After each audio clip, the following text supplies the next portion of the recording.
ಕರ್ನಾಟಕ ದಲಿತ ಸಂಘರ್ಷ ರಾಜ್ಯ ಸರ್ಕಾರಕ್ಕೆ ಖಡಕ್ ಎಚ್ಚರಿಕೆಯನ್ನು ನೀಡಿದೆ. ಕರ್ನಾಟಕ ದಲಿತ ಸಂಘರ್ಷ ರಾಜ್ಯ ಸಂಚಾಲಕ ಡಿ.ಆರ್. ಪಾಂಡುರಂಗಸ್ವಾಮಿ ಮಾತನಾಡಿ, ಈಗಿನ ಕಾಂಗ್ರೆಸ್ ಸರ್ಕಾರವು ಎಸ್ಸಿಟಿಪಿ ಕಲ್ಯಾಣ ಉಪನಿಧಿ ಯೋಜನೆಗೆ ಇಟ್ಟಂತಹ ಹಣವನ್ನು ಪಂಚ ಗ್ಯಾರಂಟಿ ಯೋಜನೆಗಳಿಗಾಗಿ ಬಳಸಿಕೊಳ್ತಾ ಇರುವುದು ಖಂಡಿಸಿ ಕರ್ನಾಟಕ ದಲಿತ ಸಂಘರ್ಷ ವತಿಯಿಂದ ತೀವ್ರ ವಿರೋಧವನ್ನು ವ್ಯಕ್ತಪಡಿಸಿದರು. ಡಿಎಸ್ಎಸ್ ಜಿಲ್ಲಾ ಸಂಚಾಲಕ ಮಂಜುನಾಥ್, ಪ್ರಸನ್ನ ಕುಮಾರ್, ಆನಂದ ಗುರುಸ್ವಾಮಿ, ರಂಗಸ್ವಾಮಿ ಪ್ರತಿಭಟನೆಯಲ್ಲಿ ಪಾಲ್ಗೊಂಡಿದ್ದರು.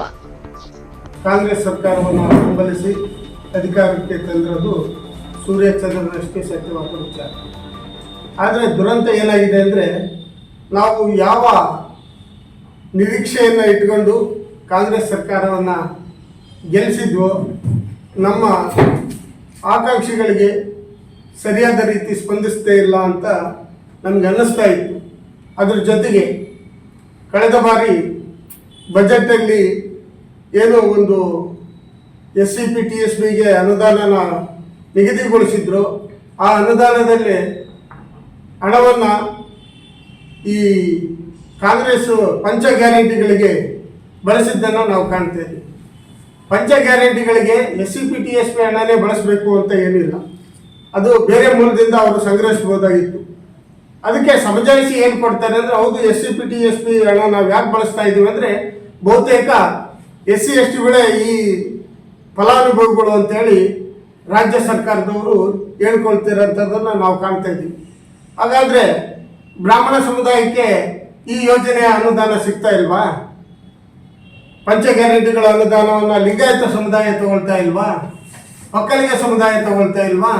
ಮುಸಲ್ಮಾನ ಸಮುದಾಯ ತಗೊಳ್ತಾ ಇಲ್ವಾ? ಅಥವಾ ಈ ರಾಜ್ಯದ ಬೇರೆ ಯಾವ ಸಮುದಾಯವನ್ನು ತಗೊಳ್ತಾರೆ, ಬರೀ SC ST ತಗೊಳ್ಳೋದಾಗಿದ್ದರೆ ಈ ನೀವು ಬಳಸಿದಂಥ ಅನುದಾನ ನಾವು ಒಪ್ಕೊಳ್ತಾ ಇದ್ವಿ, ಯಾವುದೇ ಒಬ್ಬ ಪ್ರಜ್ಞಾವಂತರು ಒಪ್ಕೊಳ್ಳೋಂಥ ಕೆಲಸ.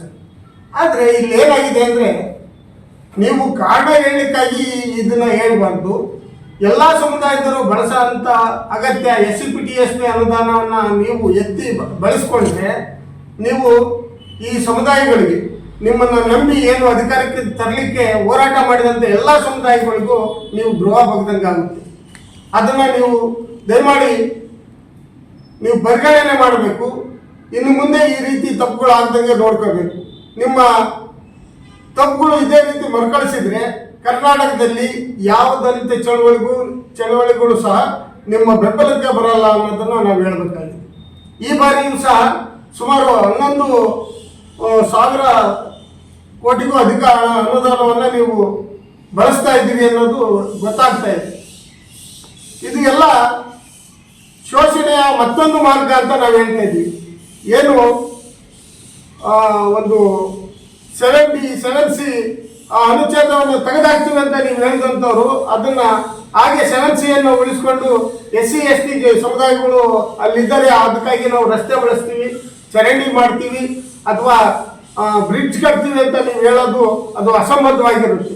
ಎಲ್ಲ ಸಮುದಾಯಗಳು ಓಡಾಡೋಂಥ ಜಾಗಕ್ಕಾಗಿಯೇ ನೀವು ಬಳಸಬೇಕು ಅಂತ ಏನಿಲ್ಲ, ಅದನ್ನು SCP TSBನೇ ಬಳಸಬೇಕು ಅಂತ ಏನಿಲ್ಲ. ಹಾಗಾಗಿ ಎಲ್ಲಿ SC ST ಜನಸಂಖ್ಯೆ ಅಧಿಕವಾಗಿರ್ತಾರೆ ಆ ಜಾಗದಲ್ಲಿ ನೀವು ಈ ಅನುದಾನವನ್ನು ಬಳಸಬೇಕು ಅಂತಲೇ ಸ್ಪಷ್ಟವಾಗಿ ಆದೇಶ ಇರೋದು. ಹಾಗಾಗಿ ನೀವು ಏನು ಈ ಕಾನೂನು ಪರಿಶಿಷ್ಟ ಜಾತಿಯ ಕಲ್ಯಾಣಕ್ಕಾಗಿ